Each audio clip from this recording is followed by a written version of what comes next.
우리는 기후위기를 방치할 수 없는 것이다. 지금은 기후위기 비상 시기다.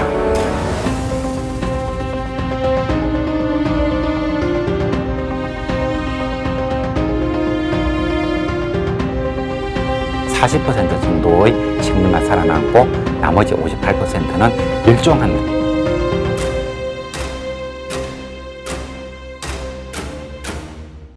예, 이번 주 이야기는 그 2023년에 들어서 국내적으로 발생했던 극한 이상기후 현상에 대해서 한번 말씀을 드려보고자 합니다.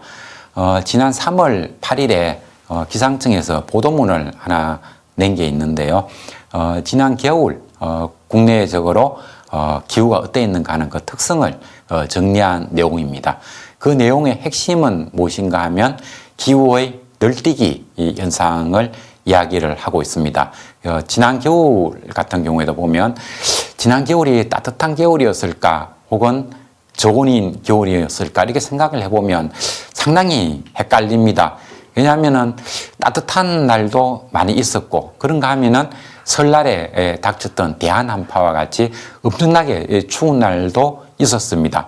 그래서 사람에 따라서는 이게 상당히 추웠다, 엄청나게 추운 겨울이었다 이렇게 말하기도 하고 뭐 며칠 추운 기간을 제외하면 지난 겨울도 상당히 따뜻했던 것 같아요. 이렇게 이제 얘기하는 사람들도 있습니다. 그래서 분명한 것은 지난 겨울 같은 경우에 온도가 상당히 이제 고온으로 유지되는 기간도 많이 있었고 그런가 하면 갑자기 하루 만에 온도가 한 20도 정도 확 떨어지는 한파 경보 중에서도 엄청난 규모의 그 한파 경보가 내려지기도 하고 이런 일이 있었습니다. 그리고 이번 봄철 같은 경우도 예년에 비하면 이 벚꽃 개화일이 약 16일 정도, 약 보름 정도나 빨리 왔다고 합니다.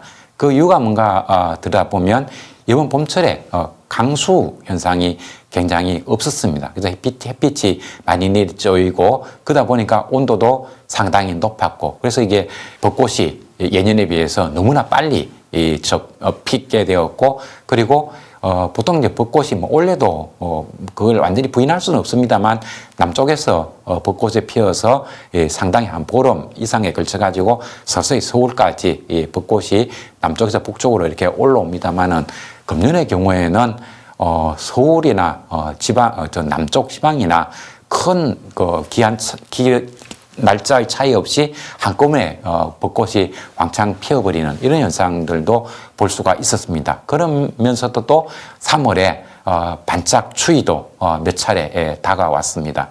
그리고 지난 겨울부터 지금까지 보면 전체적으로 보면은 많이 가물었습니다. 그래서 호남지방 부분 같은 경우는 섬지방에는 뭐 일주일에 한 번 정도 제한급수를 하기도 하고 또 웬만큼 그 육상의 큰 도시에서도 제한급수를 할 정도로 아주 가뭄에 지금도 시달리고 있습니다. 그럼에도 불구하고 기상청 자료를 보면 지난 겨울에 우리나라에서 내린 강수량은 겨울철 강수량으로서는 그렇게 적은 양이 아니었던 것으로 나옵니다. 한 평년작 정도 된다는 거죠. 이게 왜 그런가 하면은 1월 중순경에 과거에 기상관측 역사상 이번에 두 번째, 과거에 72년이가 3년에 한 번 있었고 이번에 두 번째에 발생을 한 것인데 겨울 강수량으로 100mm가 넘는 이 엄청난 비가 내린 적이 있습니다. 그러다 보니까 어차피 우리나라는 겨울 석 달 동안에 내리는 강수량이 100mm 난집밖에 안 되기 때문에 오랜 기간에 걸쳐가지고 가뭄이 이어졌습니다만 한 번에 비가 왕창 많이 왔기 때문에 겨울철 평균 강수량이라는 측면에서 보면은 비가 굉장히 비가 적은 게 아니죠. 강수량이 평년 수준이 되었다. 이렇게 이제 데이터가 나옵니다. 이런 것들이 무엇인가 비가 올 때 왕창 많이 오고 안 올 때는 아주 가물고 또 온도가 낮을 때는 무지막지하게 온도가 낮고 그런가 하면은 계절에 어울리지 않는 고온 현상이 나타나기도 하고 이런 현상을 보고 우리가 날씨가 널뛰기를 한다 이런 얘기를 합니다. 그 날씨가 널뛰기 한다는 얘기는 생활 용어인 거고 기상학적으로는 변동폭이 커진다 이런 얘기를 하는데 우리나라 기상청에서 나온 보고서를 보면은 기상관측 역사상 지난 겨울에 기후 변동성, 온도 변동성이 가장 컸다 이런 얘기를 합니다. 그리고 제 기억으로도 보면 가을이 끝나고 난 다음에 뭐 언론으로부터라든가 많은 사람들로부터 이번 겨울은 어떻게 기온을 어떻게 예측합니까? 라는 질문을 많이 들었습니다. 그래서 제가 대답하기로는 뭐 반드시 그렇다고 볼 수는 없습니다만 일반적으로 엘니뇨의 겨울철은 예년에 비해서 온도가 따뜻하고 라니냐 해에는 좀 해변가로 눈은 많이 오고 온도가 상당히 춥다. 그래서 추운 겨울이 될 가능성이 높습니다. 뭐 이런 정도 말씀을 드렸는데요. 11월 달 내내 예년보다 상당히 온도가 높은 그런 날이 쭉 이어졌습니다. 그러다가 12월이 되니까 갑자기 온도가 떨어져 가지고 예년보다도 훨씬 추운 이런 날이 벌어졌던 거죠. 그래서 기상청 데이터에도 보면 11월에서부터 12월로 접어들면서 온도가 한 10도 이상 뚝 떨어졌는데 이게 기상관측 역사상 온도가 가장 크게 급변한 사례라고 얘기를 합니다.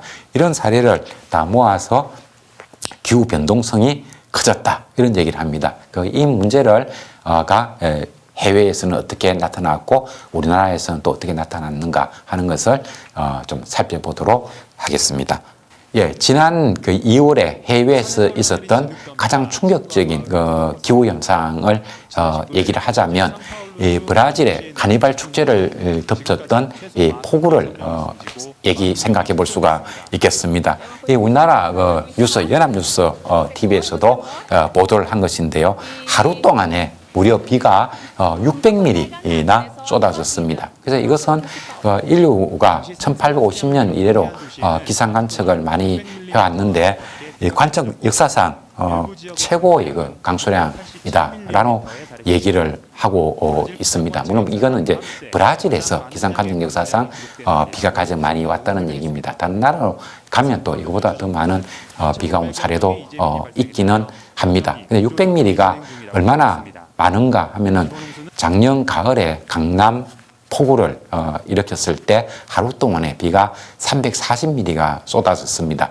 그것보다 2배의 비가 하루 동안에 쏟아졌던 거죠. 그래서 카니발 축제가 중지되기도 하고 이 비로 인해 가지고 사망자가 100명 이상이나 발생하는 큰 사고가 발생을 했습니다. 2월 달이라고 한다면 우리로 봐서는 겨울입니다만 브라질은 남반구이기 때문에 이제 우리가 겨울철이 브라질 같은 남반구는 이제 여름인 거죠. 여름이 끝나는 시기니까 가을이라고 볼 수가 있습니다. 작년에 우리나라에서도 여름이 지나고 8월 하순 정도에 비가 많이 쏟아졌죠. 그래서 이게 남반구나 북반구나 간에 최근에 들어서는 한여름보다는 여름이 끝나가는 가을, 초가을 정도 이때 많은 비가 쏟아지는 그런 공통점이 있는 것 같습니다. 어쨌든 하루 동안에 600mm 큰 비가 쏟아지는 엄청난 사고가 발생을 했었습니다. 예, 그래서 이제 브라질에서 이 폭우로 인해 가지고 100여 명의 사망자가 발생을 했는데 브라질에서는 왜 이렇게 사망자가 많이 발생했는가 하는 것을 좀 따져보면 첫째로 이제 폭우에 대단히 취약한 이런 사회 인프라 상태에 있었던 거죠. 이렇게 산지가 있고 산 곳곳에 빈민가 사람들이 들어가서 이렇게 살고 있습니다. 그러니까 여기에 폭우가 하루에 600mm 정도의 폭우가 쏟아지니까 산사태가 나고 이 산사태로 인해 가지고 토사가 덮치면 뭐 꼼짝없이 사람들이 죽을 수밖에 없는 거죠. 그래서 이게 기후 변화와 산림 파괴의 도시 인프라의 구조적 취약성이 겹쳤다 이렇게 볼 수가 있습니다. 이 브라질 폭우가 기상 관측 역사상 최고의 하루에 내린 비로서는 그 최대양 이죠. 그러니까 이것이 기후위기의 영향이다. 그렇게 볼 수가 있습니다. 근데 이렇게 한 600mm 비가 많이 온 거기에다가 도시 인프라가 저렇게 취약한 것 이것이 겹쳐지다 보니까 엄청난 많은 사람들이 죽어나가는 이런 일이 있었다는 거죠. 이 문제로부터 우리가 나오는 것이 기후위기 이 문제가 심화되면 심화될수록 더 많은 비가 내리고 저 홍수 폭우가 쏟아지고 더 강한 바람이 불고 더 많은 폭설이 내리고 그렇게 되기 때문에 보다 더 강화되는 기후재해에도 살아남기 위해서는 사회 인프라 구조를 더욱더 튼튼하게 만들어 가야 되는 거죠. 그래서 이런 사회 인프라를 강화시키는 것이 돈이 있는 선진국가에서는 어느 정도 투입이 되고 있습니다만 가난한 나라에서는 그런 인프라가 없기 때문에 정복돼가는 기후 위기에 대응을 못하고 속수무책으로 많은 희생을 당할 수밖에 없는 그런 상황이 매년 되풀이되고 있습니다. 그래서 브라질은 아열대 저기압 영향 지역에 있다. 그러니까 브라질은 이 적도 부근에서부터 해가지고 남반구 저 고위도까지 국토가 길게 쭉 연결돼 있는 거죠.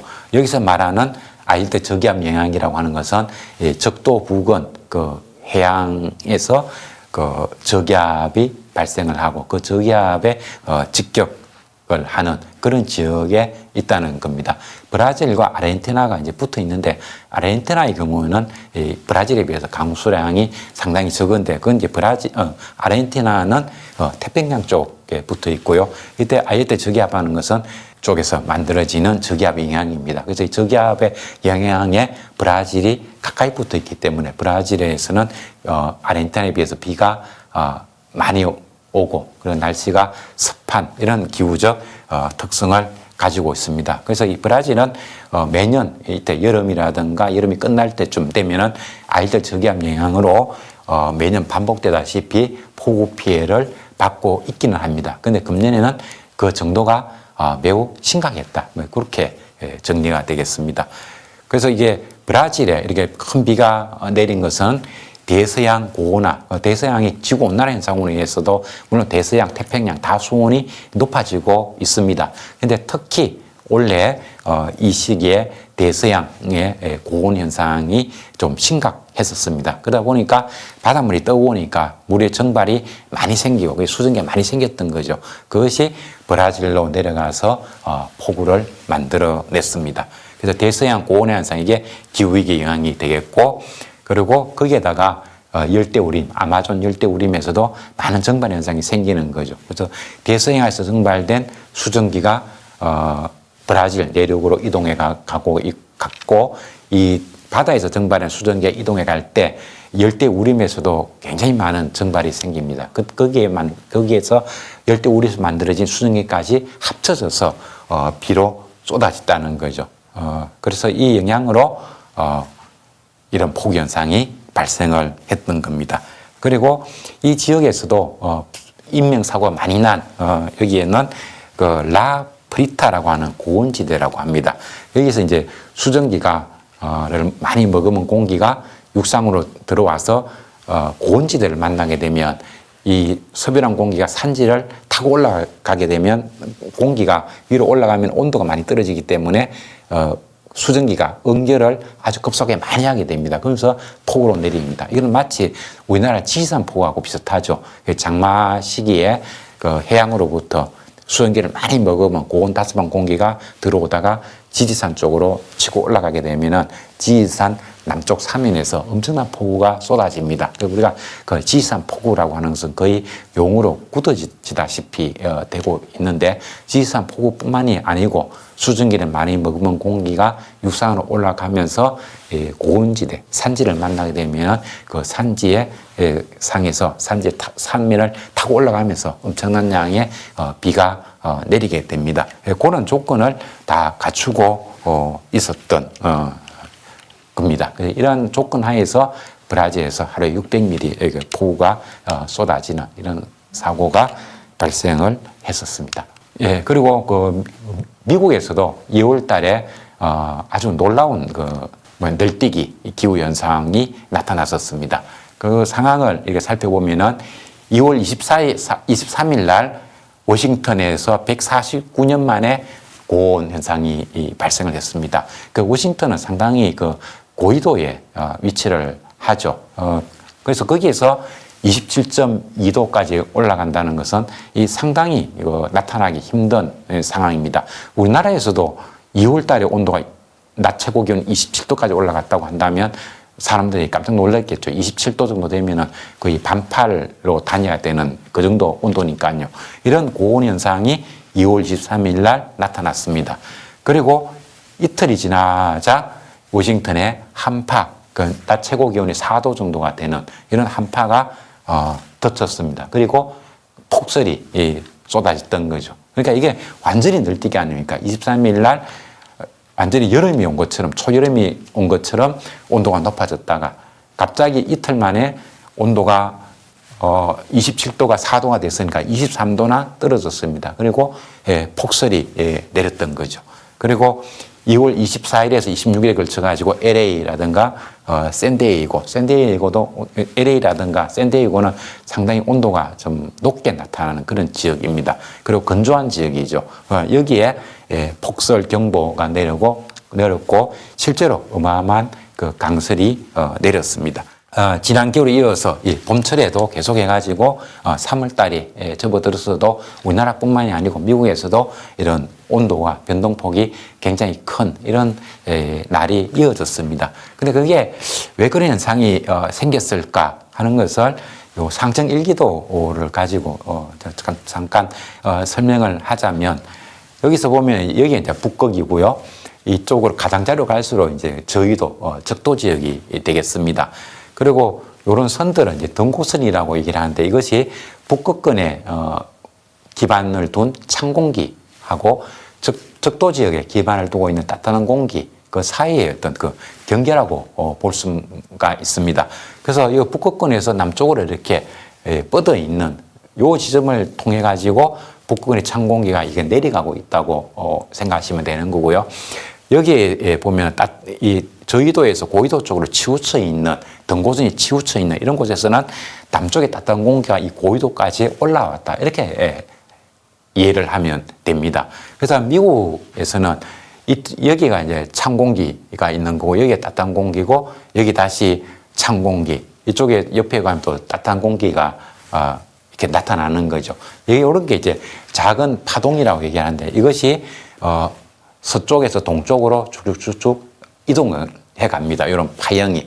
그러니까 이렇게 북쪽에 찬 공기가 내려가는 그러니까 북쪽에서 남쪽으로 도출돼 있던 이런 등고선을 가지고 있는 지점이 지나갈 때는 엄청난 한파가 오는 것이고 그리고 한파가 딱 지나고 나면은 다시 남쪽에서 따뜻한 공기가 확 치고 올라오기 때문에 고온이 나타나고 또 여기 지나면 금방 또 이 북쪽에서 남쪽으로 뻗어져 있는 파도가 다시 타고 오는 거죠. 그러면 다시 한파, 추위가 딱딱 쳐오는 겁니다. 이런 현상들이 즉 파장이 짧은 찬 공기가 내려오는 그 일기도 패턴 그리고 그 뒤에서 따뜻한 공기가 남쪽에서 올라오는 패턴 이런 것들이 짧은 기간 동안에 계속해서 교차되는 이런 날씨가 지난 겨울부터 이번 봄철에 걸쳐 가지고 계속 되풀이 되고 있었습니다. 이런 그 일기도 패턴이 나타났는데 뭐 이런 것도 과거에도 전혀 없었다고 말할 수는 없습니다만은 지난 겨울 그리고 이번 봄에 좀 특별하게 이렇게 남쪽 여기 보면은 찬 공기가 이렇게까지 남쪽으로 많이 내려가 있거든요. 이때 보면은 찬 공기가 엄청나게 내려왔다는 이야기니까 이때 보면 이제 온도가 무지무지하게 낮은 이 시기에 이런 온도가 나타날 수 있을까 싶을 정도로 이제 찬 공기가 나타나는 밀려 내려오는 거고요. 그게 지나고 나면 또 따뜻한 공기가 이렇게 고위도까지 밀려오고 있습니다. 이렇게 되면 겨울철임에도 불구하고 마치 여름처럼 느끼게 됩니다. 지난 겨울에 유럽에서는 폴란드라든가 스웨덴 이런 나라에서는 여름철 기온이 실제로 나타났었습니다. 거기도 보면 남쪽에 있는 차가운 따뜻한 공기가 유럽 대륙을 겨울 동안 거의 온 겨울 내내 이렇게 지배를 하는 그런 일기도 패턴을 볼 수가 있었습니다.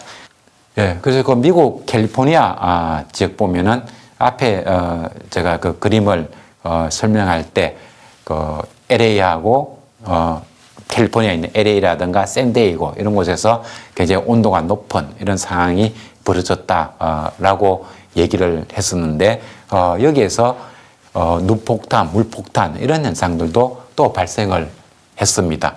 그래서 폭설과 폭우가 덮친 캘리포니아 이렇게 돼 있고요. 그리고 보면은 LA에 이게 보면은 3월 13일 날 우리나라에 보도된 거거든요. 그 3월 중순에 접어드는 그 시기에 캘리포니아에 어마어마한 홍수가 져서 제방이 무너지고 마을 전체가 침수하고 그래서 많은 사람들이 대피를 해야 할 수밖에 없는 그런 상황이 벌어졌었습니다. 캘리포니아도 우리 같은 북반구에 있기 때문에 이 겨울에 이렇게 많은 비가 내린다는 것 자체도 상당히 과거에는 볼 수 없었던 그런 상황이라고 볼 수가 있죠. 지난 겨울에는 우리나라에서도 하루에 비가 100mm 이상이 오는 겨울철에 비가 100mm 이상이 쏟아지는 이런 우리나라 기상 관측 역사 100년 동안에 2번밖에 이번까지 합쳐가지고 2번인 거죠. 과거에 한 번이 있었고 이번에 다시 나타나는 그야말로 보기 힘든 이런 현상이 있었는데 미국에서도 마찬가지 현상이 있었습니다. 그리고 이 캘리포니아에 어떻게 이런 많은 폭우가 쏟아질 수 있었느냐 하는 이야기 원인인데 역시 해수의 고온화로 만들어진 태평양의 수증기가 특정 지역으로 집중 유입되는 현상이 있었다. 그러니까 태평양 동쪽 해안, 적도 부근 이쪽의 수온이 예년에 비해서 상당히 높았습니다. 거기에서 수증기가 많이 증발이 되었고요.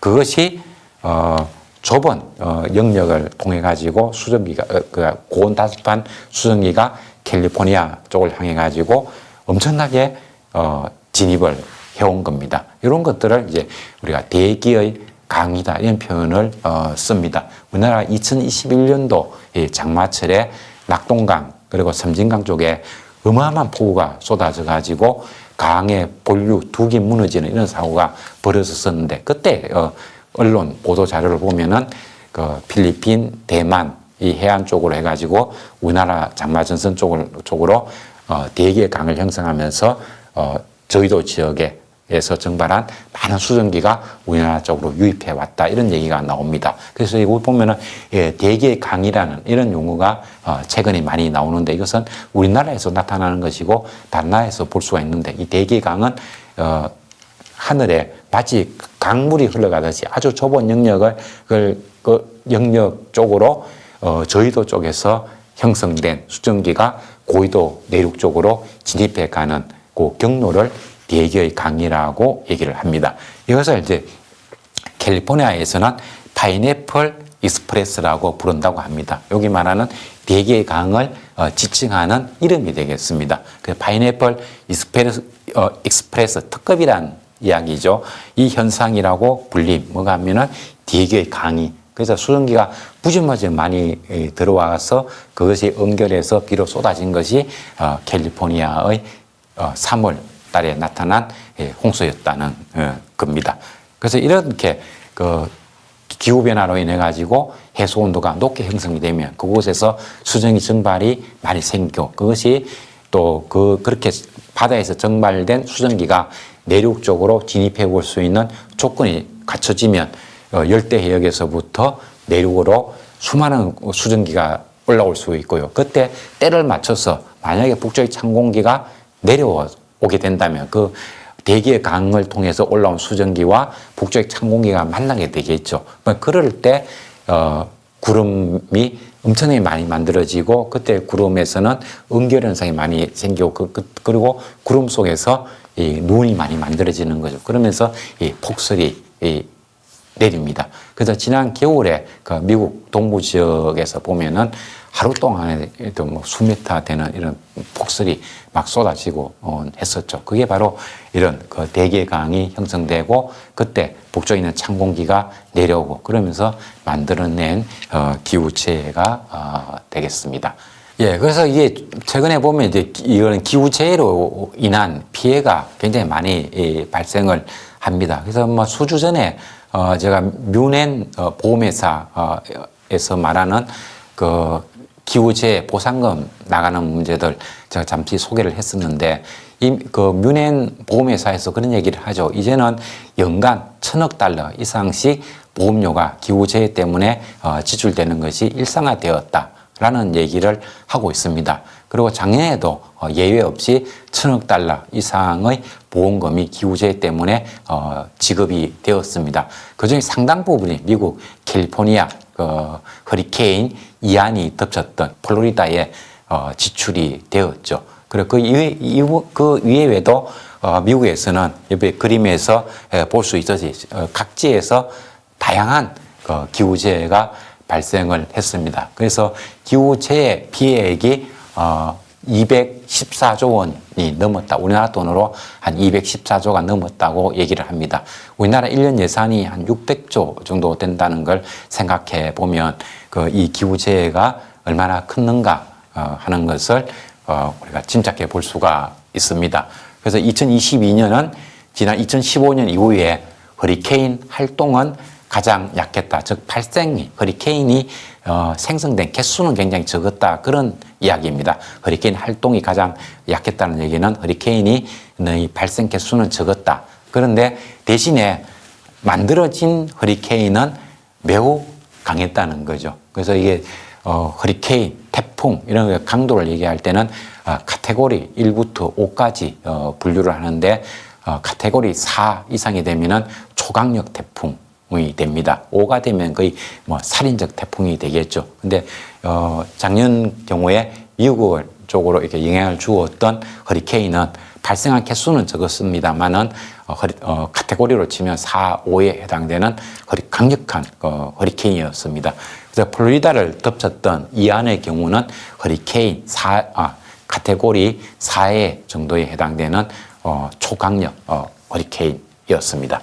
그 다음에 보면 미국 국토의 최대 63%가 되는 그 넓은 지역이 가뭄을 겪었고, 즉 작년에 5월 달부터 미국의 가뭄이 굉장히 심각했습니다. 유럽, 미국, 그 다음에 동부 아프리카 이런 나라에 가뭄이 심했고, 우리나라도 기상 관측 역사상 무강수일이 가장 길었죠.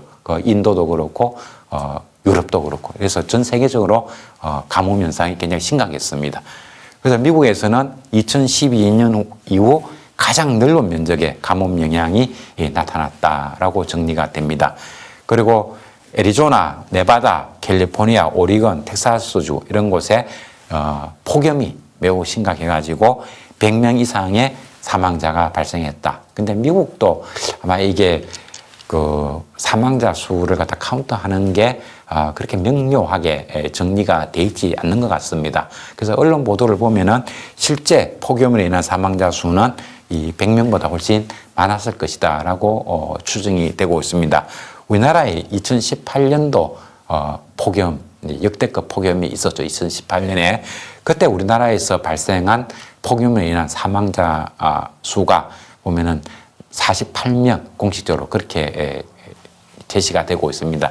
그게 보면은 이런 곳에서 한 100명 이상의 사망자가 나온 것을 보면 우리가 겪었던 그 역대급 폭염 그런 정도 수준 혹은 그 이상이 아니었을까 이렇게 생각해 볼 수가 있겠습니다. 그리고 미국에서 기후재해가 가장 격렬하게 크게 나타났던 해는 2017년이라고 합니다. 이때 이게 1위고 올해가 3위 정도에 해당이 됩니다. 근데 1위가 2017년도에는 약 485조 원 정도의 기후재해 피해가 있었다고 합니다. 485조면 2020년에 나타난 것보다 한 2배 이상 되고 우리나라 그 전체 예산의 거의 버금갈 정도 한 70~80% 해당될 정도로 기후재해가 크게 나타났었습니다.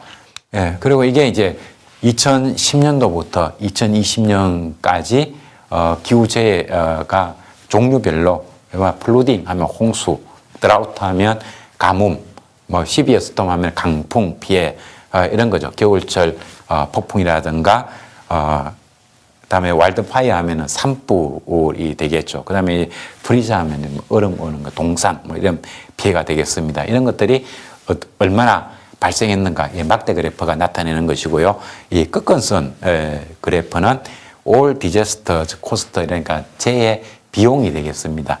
그래서 이게 2017년도에 굉장히 피해가 컸죠. 그리고 2022년에 이것에 이어서 3위 정도에 해당되는 212조 원 정도의 그 재산 피해가 났던 것으로 이렇게 기록이 되고 있습니다. 그리고 보면 이제 2020년 이후가 되면은 연간 재해 피해액이 2019년에 보면 한 50억 달러 넘었다는 얘기고, 그다음에 2020년 되면 100억 달러가 넘죠. 그 100억 달러면 우리나라 돈으로 10조 원입니까? 그래서 매년 수십조, 100억 달러 이상의 그 재산 피해가 나고 있는 거죠. 그 20년, 21년, 22년 연속해서 연간 피해액이 100억 달러에서 약 150억 달러. 우리나라로 치면은 한 10조에서 한 그 15조 이상, 그죠? 10조 원 이상의 기후재해가 계속 나오고 있습니다. 여기 보면은 금년 이게 보면 2022년, 2021년하고 2020년에 요때가 요거보다 조금 높았던 것 같습니다. 그래서 기후재해 3위를 기록했다라고 설명이 나와 있습니다. 예, 그리고 유럽의 경우인데요. 유럽의 경우에도 작년에 5월부터 해가지고 가뭄이 7월, 8월까지 쭉 이어져서 남부 유럽부터 해가지고 저 북쪽 유럽에까지 거의 모든 지역에 걸쳐가지고 지독한 폭염과 가뭄 피해를 입었습니다. 그리고 이 가뭄이 끝나자마자 프랑스를 포함한 이런 나라에서 또 어마어마한 폭우가 쏟아져서 여름 폭우 피해가 또 크게 났습니다. 그리고 그 이후부터 폭우가 쏟아진 지난 여름 이후부터 지금까지 또 극심한 가뭄이 이어지고 있습니다. 그래서 여기 보면은 이 붉은 색깔로 되어 있는 게 얼러터, 경보 이런 수준인 거죠. 그리고 황색으로 되어 있는 게 워닝, 주의보 이렇게 되어 있고 노란 색깔로 되어 있는 것이 관심 단계, 가뭄이 점점 더 심각해져 갈 수 있는 그런 단계에 있다 이런 얘기입니다. 그러니까 이게 보면 이제 서유럽 전체가 워닝이나 주의나 얼러터, 경보 이런 수준에 처해 있다는 것을 알 수가 있습니다. 그래서 구체적으로 좀 더 보면은 겨울에서 봄철에 걸쳐가지고 가뭄 상황은 지난 여름에 500년 만에 가뭄만큼 혹독했다. 지난 여름, 작년 2022년도 5월 달에 남부 유럽부터 시작해가지고 북쪽까지 이 가뭄 현상, 폭염 현상이 굉장히 심각했는데 그 빈도가 500년에 한번 나타날 수 있을 정도의 가뭄이라는 거죠. 근데 거기에 번갈 정도로 굉장히 혹독한 가뭄이 작년 여름 이후에부터 해가지고 지금까지 다시 재현이 되고 있습니다. 그래서 유럽이 지난 겨울과 봄철에 걸쳐서 가뭄으로 심각한 물 부족 위기에 직면해 있습니다. 그리고 이제 기후학자들의 그 분석에 의하면 북반구 가뭄은 기후 위기로 인해 가지고 가뭄이 발생할 가능성이 1945년 이전, 1945년 이전이라고 한다면 지구온난화 문제가 별로 대두되지 않았던 그 시기라고 볼 수가 있습니다. 그 이전과 그다음에 그 이후를 나누어 보면, 그래 1945년이라고 하는 것은 2차 세계대전이 막을 내린 그 시점이 되는 거죠. 그래서 2차 대전을 경계로 해서 그 이전과 그 이후에 북반구에서 가뭄이 발생할 수 있는 가능성, 이거를 조사해 보니까 최소 20배 이상 상승한 것으로 평가가 되었다. 그래서 2차 세계대전 이전에 북반구에서 가뭄이 나타나서 사람들을 고통스럽게 할 수 있는 그 가능성이 2차 세계대전 이후에는 그런 극심한 가뭄이 나타날 가능성이 20배 이상 증가했다. 이렇게 평가가 되고 있습니다. 그래서 지난 겨울부터 지금 봄철에 걸쳐가지고 유럽에서 나타나고 있는 가뭄으로 인한 피해를 보면 독일 같은 경우에 라인강 수위가 하강을 해서 독일에서는 내륙에서 물건을 실어가고 실어오고 할 때 바지선을 많이 이용을 한다고 합니다. 근데 이게 강물이 얕아가지고 바지선에 많은 짐을 실을 수 없으니까 물류 용량을 반으로 줄였다. 이런 얘기가 나오고요. 그리고 이탈리아에서는 그 곤돌라, 이탈리아 여행 가면은 곤돌라를 타고 거기서 음악을 듣고 음식을 먹고 이게 이제 관광 코스 굉장히 중요한데 이 곤돌라 운영이 중지되었다고 나오죠. 물론 이제 최근에 좀 비가 와가지고 이태리의 경우에는 좀 이 수준은 좀 벗어났습니다. 근데 프랑스도 매우 가뭄이 심해서 어린이 풀장에도 물을 채울 수 없는 그런 상황이 이어지고 있습니다. 예, 우리나라에서도 지난 겨울철과 봄에 걸쳐 가지고 기후 변동성이 커지고 있는 거죠. 온도가 높았다가 떨어졌다가, 그리고 비가 많이 왔다가 오랜 기간에 걸쳐서 가뭄이 이어지고 이런 현상들이 많이 생기고 있습니다. 그래서 이게 왜 이런 현상이 생기는가에 대해서 우리나라 언론에서도 관심을 많이 가지고 있고, 또 우리나라 그 기상학자들도 방송에 출연을 해서 왜 우리나라의 이런 그 기후 변동성이 커지고 있는가 하는 이런 설명을 하고 있습니다. 근데 이게 기후 변화로 인해서 나타나는 각지의 이상기후 현상은 거의 예외 없이 이 제트스트림으로 설명을 합니다. 이게 제트스트림인데, 제트스트림이라고 하는 것은 이 지상에서는 바람이 약하고 상공으로 가면 바람이 강해집니다. 그래서 대륙권 상공 이런 데 가면은 어떤 좁은 지역에 걸쳐가지고 바람이 매우 강하게 부는 바람이 있습니다. 그 바람을 가리키는 게 제트 기류가 되는 거죠. 편서풍 파동이 생기고 그 안에서 바람이 특히 강하게 나타나는 것을 제트 기류다. 제트기 비행기 있잖아요. 그만큼 빠르다, 그런 의미가 되겠습니다. 근데 이 제트 스트림이라고 하는 것은 북쪽의 찬 공기, 그 다음에 남쪽의 따뜻한 공기, 이 사이의 경계가 되는 겁니다. 그래서 이 북쪽에 있는 찬 공기는 차가울수록 세력이 강한 것이고, 남쪽에 있는 공기는 따뜻할수록 세력이 강합니다. 그리고 경계인데, 이 북쪽에 있는 찬 공기가 매우 찼고 겨울철 되면 매우 춥고, 그다음에 남쪽에 있는 뭐 그냥 좀 겨울철이 되면 태양이 남반구로 내려가니까 온도는 적도 지역도 좀 떨어지겠죠. 그냥 적도 지방은 고緯도에 비해서는 온도가 좀 높은 상태가 유지하고, 그래서 두 공기 세력이 팽팽하게 대치를 하게 되면 전쟁을 할 때 두 나라 군사력이 비슷하면은 어떤 전선을 경계로 해가지고 총을 쏘고 포를 쏘고 하지만 그 전선 이동이 별로 없이 탱탱하게 유지가 되는 거죠. 그렇게 되면은 이 제트 스트림이 이렇게 북쪽에서 남쪽으로 쭉 내려온다는 얘기는 북쪽 찬 공기가 남반구로 이렇게 내려온다는 이야기가 되거든요. 이런 현상이 안 생기고, 북위 38도를 경계로 해가지고 뭐 약간 내려왔다가 또 북위도 38도보다 조금 더 올라가는 이런 형태, 거의 직선에 가깝게 이렇게 사행하는 거죠. 이게 뱀이 기어가듯이 이렇게 내려갔다 올라갔다 하는 이걸 가지고 영어로는 메안더링, 우리말로는 이제 사행이라고 얘기하는데, 이 사행의 폭이 작아집니다. 근데 이 북쪽에 찬 공기 세력이 약해지면 이런 곳에서 남쪽의 따뜻한 공기가 훅 올라갔다는 이야기입니다. 그러면은 이쪽 원래는 이 위도 38도 이 부근에 있어야 될 찬 공기가 남쪽의 따뜻한 공기가 훅 미니까 위쪽으로 그냥 밀려 올라간 거죠. 그 찬 공기가 이 옆으로 내려온 겁니다. 이런 현상들이 자주 생기는 거죠. 이게 왜 생길까 생각해 보면, 북쪽의 찬 공기가 아주 추워서 과거처럼 찬 공기가 그대로 있으면 남쪽의 따뜻한 공기가 이 북쪽의 찬 공기를 고緯도 쪽으로 밀어낼 수 있는 가능성이 줄어듭니다. 그러니까 여기 있어야 될 찬 공기는 그냥 이 지역에 있는 것이지, 이렇게 아주 고緯도까지 찬 공기가 북극권으로 쫓겨가는 현상은 생기지 않습니다. 근데 이게 북쪽의 찬 공기 세력이 약하다, 즉 북쪽의 찬 공기 세력이 약하다는 얘기는 이 공기가 과거에 비해서 따뜻해졌다는 이야기입니다. 따뜻해지면 찬 공기 세력이 약한 거죠.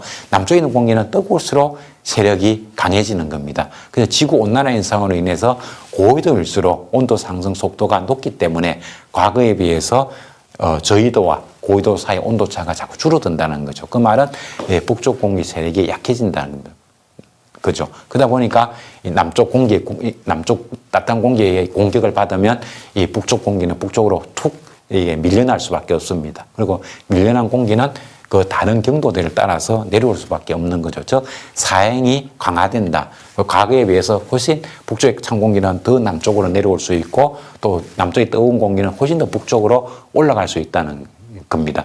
그래서 겨울철이 되었을 때 과거에는 이 고緯도 지역은 당연히 온도가 낮은 거죠. 근데 요즘은 남쪽인 따뜻한 공기가 아주 이 북쪽까지 올라올 수 있기 때문에 아주 고緯도 지역, 북극권에 가까운 지역임에도 불구하고 고온적이 나타나는 거고, 이런 지역 같은 게 보면은 우리나라 밑에까지 위도 30도 이 부분까지 북극권의 찬 공기가 내려옵니다. 북미 대륙 같으면은 텍사스주 밑에까지 미국 대륙 전체에 걸쳐 가지고 북극권 찬 공기가 확 덮어버리는 거죠. 이런 현상들이 과거에는 좀채 없었던 현상인데 오늘날 나타나는 겁니다. 그래서 우리나라에서 왜 이렇게 겨울철에 널뛰기 기후가 나타났느냐 하면은 이렇게 북극권의 찬 공기가 내려오는 현상. 그 다음에 이게 동쪽으로 빠져나고 나면은 서쪽에서 또 여기에서 이런 패턴의 일기도가 나타나면 이때는 남쪽에 따뜻한 공기가 올라오기 굉장히 쉬운 패턴이 됩니다. 그러면 온도가 또 겨울철임에도 불구하고 너무 따뜻한 날씨가 나타납니다. 이런 것들을 기후가 널뛰게 한다. 그다음에 기상전공용으로서는 기후 변동성이 증폭된다, 커진다 이렇게 얘기를 하는 겁니다.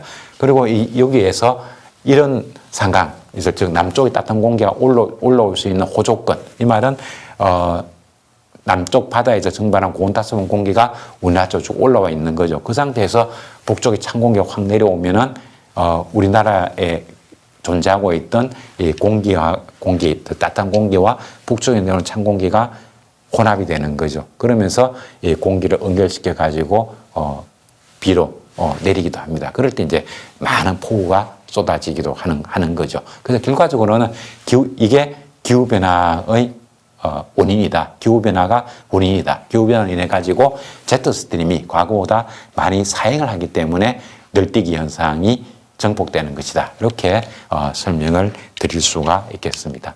그리고 또 하나 계속 이어서 말씀을 드리는 건데요. 그 우리나라에 보면 초겨울, 그 다음에 늦겨울 이런 얘기가 있습니다. 그래서 초겨울에 12월 달 이럴 때 우리나라가 굉장히 추웠거든요. 그때 어떤 현상이 있었는가 하면은 그 북쪽 대륙 쪽에 고기압이 잘 발달을 했다는 거죠. 그러다 보면은 이 고기압 주변으로는 바람이 시계 방향으로 불게 됩니다. 그래서 이 고기압이 북쪽에 있는 찬 공기를 이 시계 방향으로 이렇게 회전을 시키는 효과가 나타나니까요. 그러면 북쪽에 있는 찬 공기가 우리나라 쪽으로 잘 내려올 수 있도록 작동을 했다. 이런 이야기가 되었고요. 그 다음에 우리나라 2월 달에도 온도가 물론 일시적으로 추운 시절도 있었습니다만 우리나라 2월 달에 온도도 상당히 고온 현상이 나타났었습니다. 근데 왜 그런가 하면은 이 일본 열도 밑으로 이동성 고기압이 잘 지나갔습니다. 그래서 이동성 고기압이 이렇게 위치를 하게 되면 고기압에는 주변으로 시계 방향으로 바람이 분다고 했죠. 그래서 이 공기가 일본 열도 이쪽에 이동성 고기압이 지나게 되면 이 고기압이 남쪽에 따뜻한 공기를 시계 방향으로 불게 만듭니다. 그래서 이 고기압에 의해 가지고 시계 방향 바람이 불다 보면 남쪽에 따뜻한 공기가 우리나라 쪽으로 이렇게 올라올 수밖에 없죠. 이런 과정에서 우리나라가 따뜻해지고 그리고 이 고기압에 의해서 남쪽에 있는 해양에서부터 공기가 올라오니까 고온 다습한 공기가 올라오다가 찬 공기와 만날 때가 되면 많은 비가 쏟아지기도 할 수 있는 겁니다. 그래서 우리나라에 보면 지난 겨울 보면 겨울은 12월에서 2월까지죠. 이 기온 변동성이 매우 컸다. 그 데이터를 보면 이렇게 나옵니다. 그래서 기상청에서 발표한 3월 8일 자료에 보면 이런 얘기가 나오고요.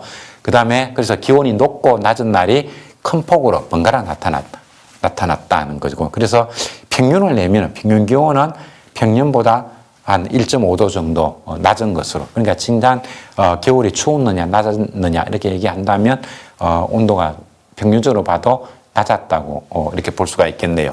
그래서 그거 이렇게 보면은 평년 대비 한 0.6도 정도 낮은 것으로 기록이 되었다. 근데 이런 평년에 비해서 온도가 낮았다 이런 현상보다는 온도가 확 높았다가 확 낮았다가 이런 게 변동성, 기온의 널뛰기 현상이 기상환경 역사상 가장 크게 나타났다 하는 것이 핵심 포인트가 되겠습니다. 그리고 장기간 가뭄이 나타났고 그러면서도 이례적 겨울폭우가 나타났다. 그래서 기상환경 역사상 두 번째로 1월 7일, 13일 이때 걸쳐가지고 하루 강수량이 100mm 이상 되는 비가 쏟아졌습니다. 그래서 이것 때문에 겨울철 평균 강수량이라는 잣대로 들여다보면 우리나라 겨울철에 지난 겨울이 강수량이 그렇게 적은 것이 아니고 거의 뭐 평년 수준 이렇게 기록이 됩니다. 그럼에도 불구하고 단기간에 비가 많이 쏟아지면 그 비는 토양 수분으로 들어간다든가 이렇게 안 하고 그냥 지표를 따라 가지고 흘러가 버리는 거죠. 그렇게 되니까 가뭄 현상이 우리가 느끼는 수문학적 가뭄 현상은 나타나게 됩니다. 그리고 기온과 강수량이 큰 변동성은 3월에도 이어지고 있습니다.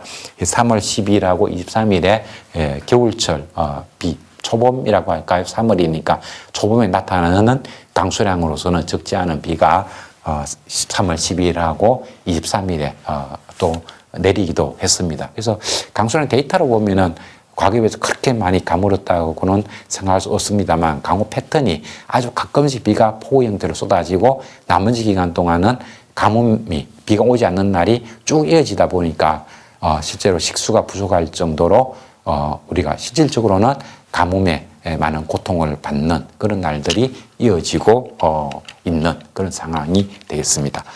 자, 그래서 마지막 이제 정리입니다. 그래서 지난 겨울이라든가 이런 금년 봄처럼 이 기후 변동성이 이렇게 커지는 것이 기후 변화, 기후 위기의 영향이냐 그런 얘기인데 맞다 그런 얘기죠. 제가 앞에 설명했듯이 기후 위기의 가장 큰 특성은 제트 스트림의 사행이 커지는 것이라는 거고, 제트 스트림의 사행이 커진다는 얘기는 과거에 아주 저희도 지역에서는 과거에는 없었던 한파가 내려오기도 하는 거고, 또 고위도 지역에서는 과거에 볼 수 없었던 온난한 공기, 남쪽 공기의 영향을 받기도 하는 거죠. 그리고 겨울철 보통 보면 이제 온도가 따뜻해야 대기는 수증기를 많이 머금을 수 있기 때문에 많은 폭우가 쏟아집니다. 근데 겨울철임에도 불구하고 높은 고온이 나타날 수 있기 때문에 캘리포니아 폭우라든가 또 우리나라 지난 1월 달에 하루에 100mm 넘는 비라든가 이런 것들이 마치 여름철인 것처럼 많은 비가 쏟아지는 것도 가능하게 되었습니다. 그래서 기후 변동성이 자꾸 커진다는 것은 바로 이게 기후 위기가 우리에게 한 걸음 한 걸음 더 많이 더 가까이 다가오고 있다는 하나의 증거라고 말할 수가 있겠습니다. 그래서 기후 변동성은 북쪽 찬 공기 세력과 남쪽 따뜻한 공기 세력의 남북 방향으로 이동 확대에 기인하는 것이다. 즉 제트 스트림의 큰 사행에 기행하는 것이다. 이런 얘기합니다. 그래서 기후위기 특성은 제트 기류의 남북 방향으로 치우침 확대를 가져오게 되는 거죠. 이것 때문에 이제 고온, 저온 현상들이 널뛰기를 하는 겁니다. 그 제트 기류의 남북 방향으로의 치우침 확대와 해수 온도 상승은 과거에 볼 수 없었던 강수 패턴을 만들어냅니다. 저 겨울철에 그렇게 많은 폭우가 올 수 없는데 겨울철에 폭우가 오는 거죠. 그리고 사막 지역의 폭우 현상, 지난 2022년도 여름철 기후 특성 이렇게 얘기를 하면은 과거에 비가 오지 않던 사막 지역, 또 라스베가스라든가 이런 데도 폭우가 내렸고, 그다음에 중동 지역, 사막 지역에도 폭우가 막 쏟아졌습니다. 그래서 세계 곳곳에 비가 오지 않는 곳에도 여름철에 엄청난 폭우가 쏟아지는 이런 상황을 볼 수가 있었던 거죠. 이 자체가 결국은 이런 폭우가 쏟아진다는 것은 제트 스트림이 사행을 해서 북쪽에 찬 공기가 내려오고, 그러면서 남쪽에서 고온타습원 공기가 올라가서 성질이 다른 공기가 많았다는 것을 의미합니다. 그래야만이 이런 폭우 현상이 쏟아집니다. 그리고 과거에는 그래서 북쪽에 찬 공기가 내려오는 제트 스트림 남쪽으로 내려오는 그 위도대도 거의 정해져 있었습니다. 근데 이제는 그 제트 스트림이 남쪽으로 내려오는 위도대가 과거에 볼 수 없었던 것처럼 무질서하게 아무 곳에서나 내려오고, 그 다음에 바다에서 증발된 고온타습원 공기도 과거에는 가지 않던 그런 경로대를 따라서 올라간다는 얘기가 되겠죠. 그렇기 때문에 비가 오지 않는 사막 지역에서도 세계 곳곳에서 폭우 현상이 나타난 겁니다. 그런 게 있고요. 그 다음에 대기대 순환의 변화, 대기대 순환의 변화라는 이야기 이 자체도 결국은 제트 시스템의 변화 이거를 가리킨다고 볼 수가 있습니다.